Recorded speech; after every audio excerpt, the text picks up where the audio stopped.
All right, let's jump into something I think we all deal with, trying to get a good night's sleep. We're going to explore some really cool strategies for how we can actually optimize our sleep, squeeze the most out of those precious hours. This deep dive is based on a document I found that is just packed with research and expert insights. Yeah. And what's really fascinating is that it's not just about the amount of time that we sleep. Yeah. It's really about the quality of sleep. Mm, And, we could be in bed for, the recommended 7 to 8 hours, but still wake up feeling drained and not refreshed. totally. Yeah, I've definitely been there. And, this document jumps right in, starting with something I honestly hadn't given much thought to: sleep posture. It makes sense, though, right? Yeah. Finding that naturally tending position, Yeah. the ones that our body kind of gravitates towards. Often that's a big key to a restful night. Hmm. Think of it this way. A lot of it just boils down to spinal alignment. That can make a huge difference in how we feel when we wake up. Okay, so how do we figure out what works best for us? Are side sleepers onto something? Is back sleeping the way to go? I've got to admit, I've got a very quirky three-quarters sleep posture with an arm tucked under the pillow. It's kind of my signature move. It's really all about paying attention to your body and what feels most comfortable right asked. If you're waking up with aches and pains, that's a pretty clear sign to try something different. And it's worth noting that pre-existing health conditions can also influence our ideal sleep posture. For example, if someone experiences acid reflux, they might actually find relief by sleeping on their left side. Interesting. So it's like a sleep strategy for heartburn? Exactly, exactly. Or, if you think about someone with breathing difficulties, they might find relief by, elevating their upper body. The key is, as always, just to really listen to what our bodies are telling us. And of course, if you have any concerns, consult a healthcare professional. All right, so posture is important. What else is critical here on our path to sleep optimization? Let's move on to something that, might seem obvious, our mattress. But I'd argue it's often overlooked. Even a small improvement in sleep quality can have a huge impact on our energy levels and our mood and even our ability to think clearly. I've definitely been guilty of neglecting the importance of a good mattress in the past. I figured as long as it wasn't, poking me with springs, I was good to go. Yeah, so many of us, we make that mistake. What we might not realize is that even like a 5% improvement in our sleep, it can have a ripple effect on our day. This document that I'm looking at points to a few key features we might want to consider when choosing a mattress. So, adaptability to our body shape and how we sleep, good breathability to keep us cool throughout the night, motion isolation if we share the bed with a partner, and even ease of setup, because who wants to wrestle with a mattress after a long day, right? They highlight the Emma Hybrid Premium mattress as a good example. I've heard good things about the Emma mattress. What makes it stand out? It seems to tick those important boxes we just talked about, adaptability, breathability, and that motion isolation feature. Okay. And the brand also offers a 10-year warranty and a 100-night trial, which I think suggests they're pretty confident in their product. That's a pretty solid vote of confidence. Yeah. Speaking of trying new things, this next tip has me intrigued and a little bit intimidated, honestly. Mouth taping. Ah, yes, the biohacking sleep trend that's been making waves. It sounds a little out there. What's the reasoning behind, you know, taping our mouths shut at night? Well, the idea is to encourage us to breathe through our noses. Our noses act as natural filters, warming and humidifying the air before it reaches our lungs. Breathing through our mouth, on the other hand, that can dry us out. It can lead to snoring. It can even worsen sleep apnea symptoms in some people. Okay, so it makes sense, but isn't it a little claustrophobic? It definitely takes some getting used to, and there are some important caveats. If you have a stuffy nose or any breathing issues whatsoever, it's essential to talk to your doctor before giving this a try. Good point. It's interesting that studies are actually showing mouth taping can reduce sleep apnea symptoms. Potentially a big win for some. But as always, it's smart to consult a healthcare professional, especially if we have pre-existing conditions. All right, let's move on to a topic that's near and dear to many of our hearts: caffeine and alcohol. Ah, yes, the double-edged sword of our modern lives. I think it's safe to say a lot of us enjoy a cup of coffee to kickstart our day or a glass of wine to unwind in the evening. But how do these beverages actually affect our sleep?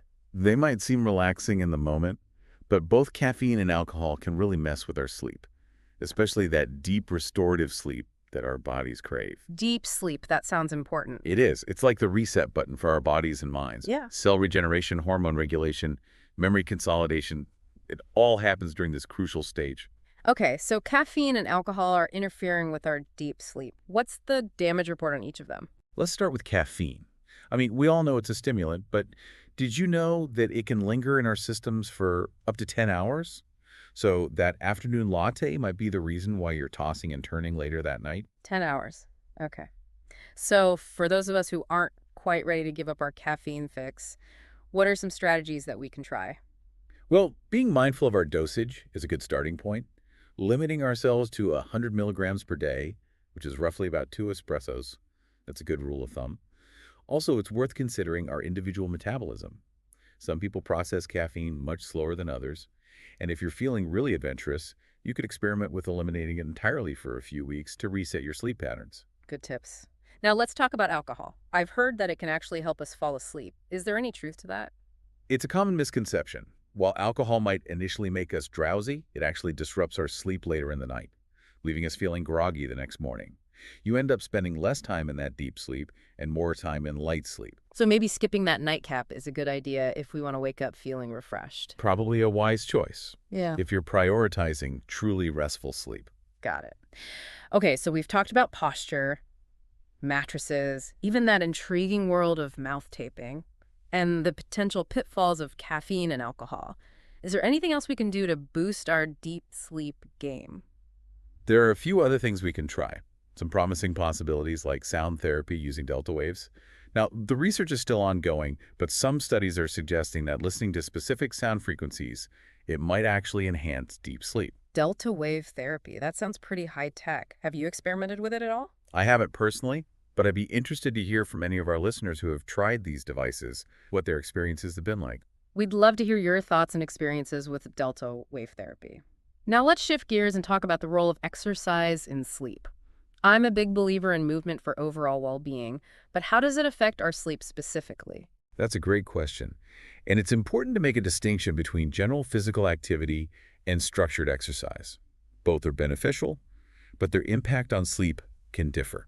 Okay, break it down for us. What's the difference? So, general physical activity encompasses things like walking, taking the stairs at the elevator, even doing chores around the house. All those activities, they contribute to better sleep overall. Now, structured exercise, on the other hand, that's more planned and intentional. So think going for a run, hitting the gym, taking a yoga class. So both are good, but structured exercise is more targeted. Exactly.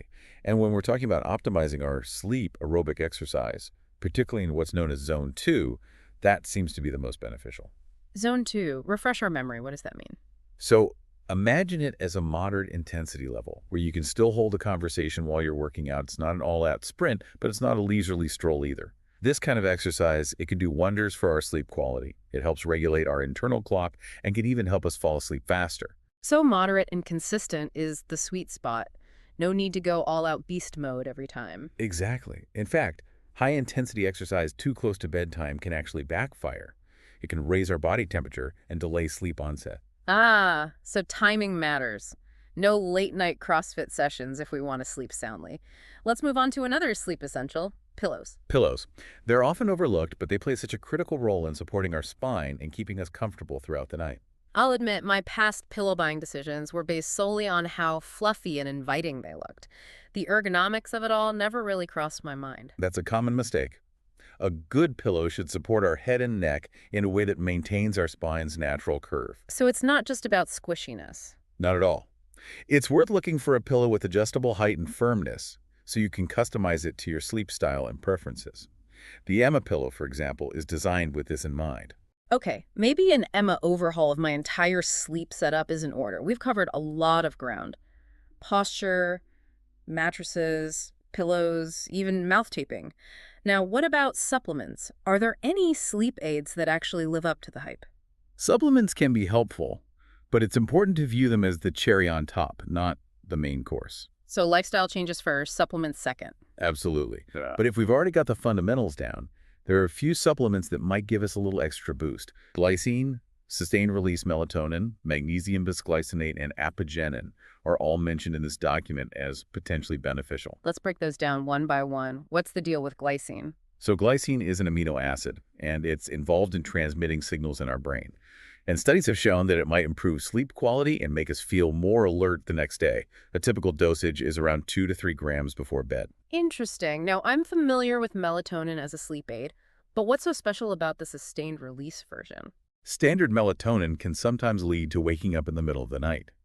Sustained release melatonin, however, is designed to release gradually throughout the night. It's helping us maintain a more consistent sleep cycle. That makes sense. Now, magnesium. I know it's good for relaxing our muscles. What role does it play in our sleep? Magnesium's involved in hundreds of processes in our body, including regulating our sleep. Magnesium bisglycinate in particular is well absorbed and might enhance sleep quality.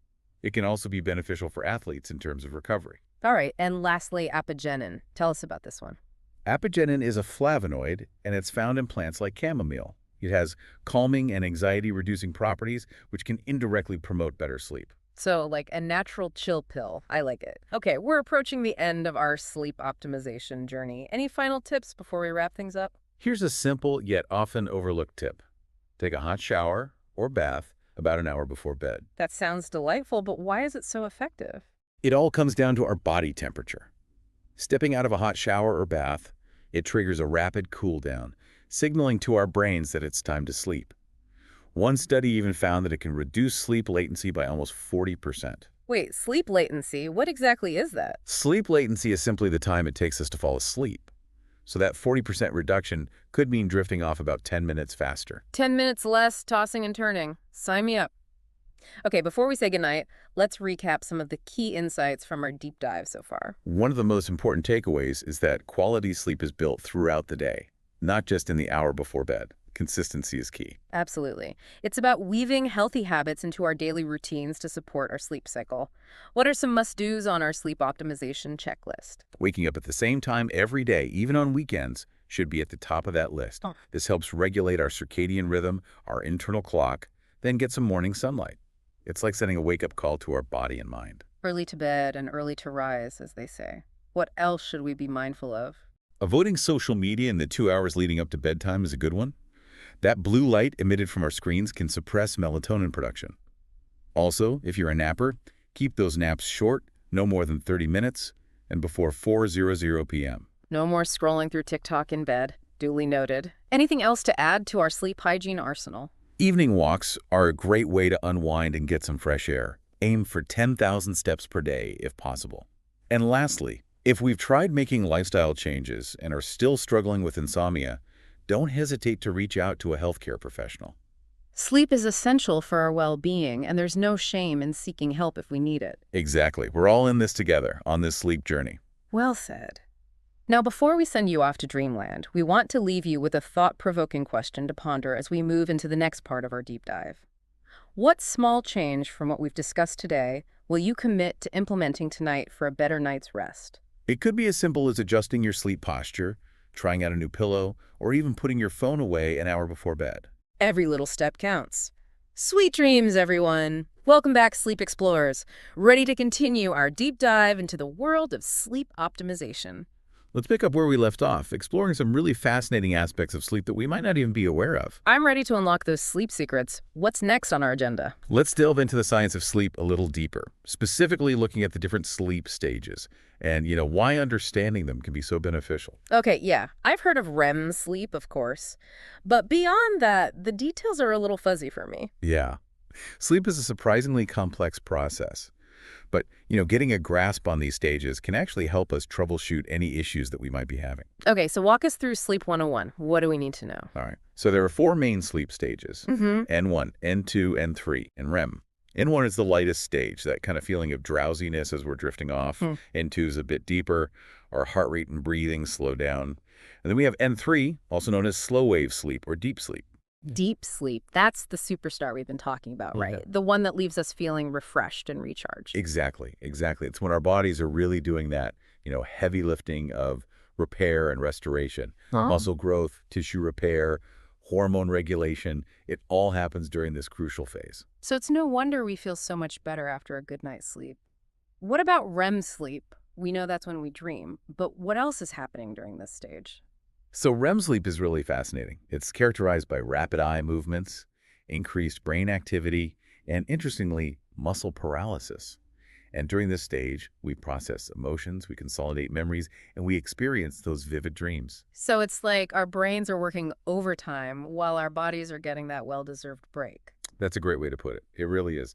Both deep sleep and REM sleep are absolutely essential for, our cognitive function and our emotional well-being. Now that we know a little bit more about these different stages, how can we use this knowledge to improve our sleep? A good starting point is understanding how much time we're actually spending in each stage.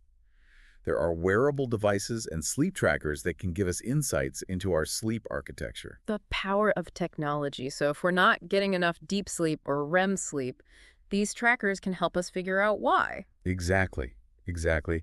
And they can also help us identify patterns in our sleep habits and, maybe pinpoint areas for improvement. For instance, if we're consistently waking up during the night, it might be a sign of an underlying sleep disorder that needs further investigation. Speaking of sleep disorders, let's talk about insomnia. It's such a widespread issue, and it can really impact our lives. It really can. Insomnia is more than just having an occasional rough night. It's a persistent difficulty falling asleep, staying asleep, or waking up too early to the point where it affects our daytime functioning. I think we've all experienced those nights where we just can't seem to switch off our brains and drift off. It's exhausting. Oh, it is. And it creates this frustrating cycle. The more we worry about not sleeping, the harder it becomes to fall asleep. So how do we break free from this insomnia spiral? Well, cognitive behavioral therapy for insomnia, or CBTI, that's considered the gold standard treatment. And it helps us identify and change those negative thoughts and behaviors that contribute to insomnia. So it's about retraining our brains to think about sleep in a more positive, less anxious way. Exactly, exactly. CBTI equips us with relaxation techniques, sleep hygiene practices, and strategies for managing the stress and anxiety that often, keep us up at night. That sounds incredibly helpful. Hmm. Are there other therapies that might be beneficial for insomnia? There are a few other options depending on, the root cause. For instance, light therapy can be helpful for resetting our circadian rhythm. If we're dealing with jet lag or shift work sleep disorder. Light therapy. Is that like getting a dose of sunshine? It can be as simple as that, Yeah. soaking up some natural sunlight in the morning. But there are also special lamps that emit specific wavelengths of light designed to regulate our sleep-wake cycle. That's fascinating. Now, for some people, medication might also be necessary, at least in the short term. Absolutely, absolutely. And it's crucial to consult with a healthcare professional to determine the right medication and dosage. Because, sleep medications can have side effects, and they aren't always a long-term solution. Right. It's always best to address the root cause of the problem whenever possible. Okay. So we've talked about the importance of deep sleep, the challenges of insomnia, and some potential solutions. What else should we keep in mind as we're on this sleep optimization journey?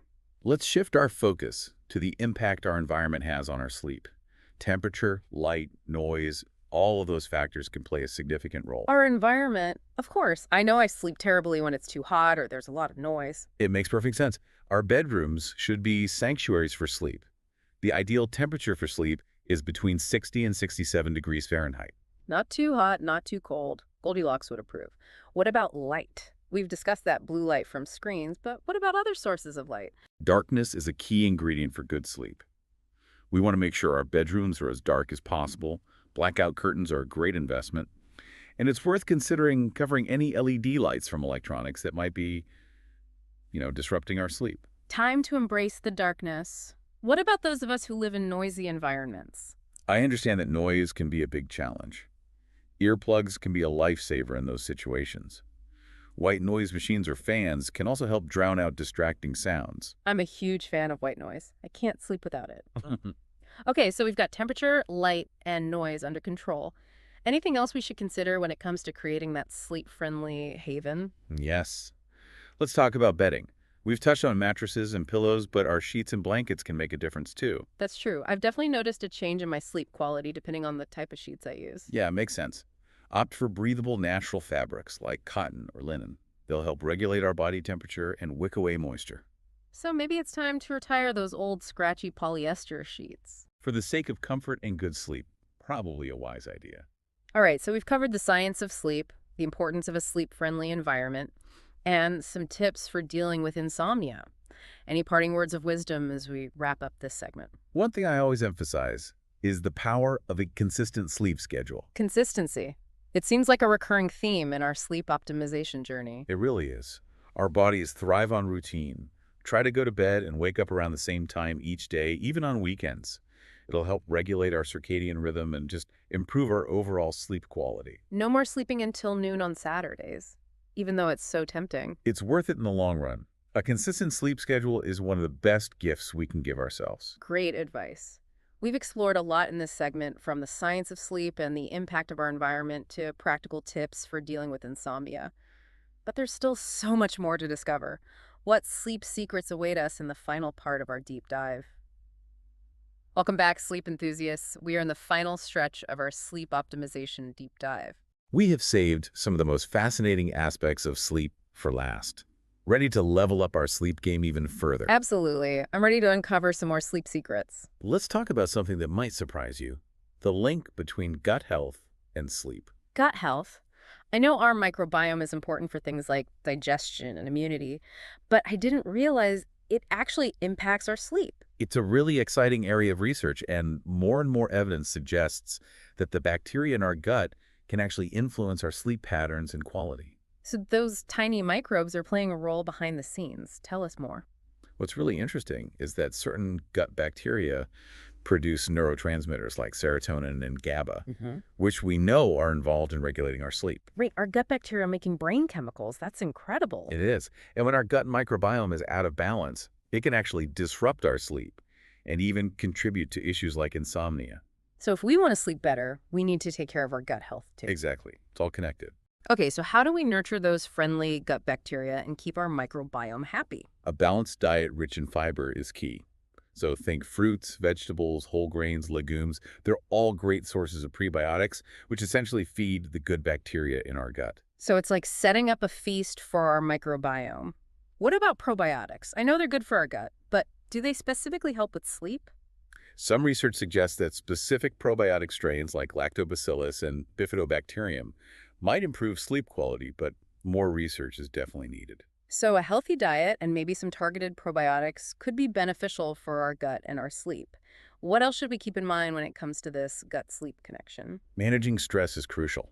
When we're stressed, our gut microbiome can become imbalanced, and that can have a ripple effect on our sleep. There's that stress monster again. It seems like stress is connected to so many aspects of our health, including sleep.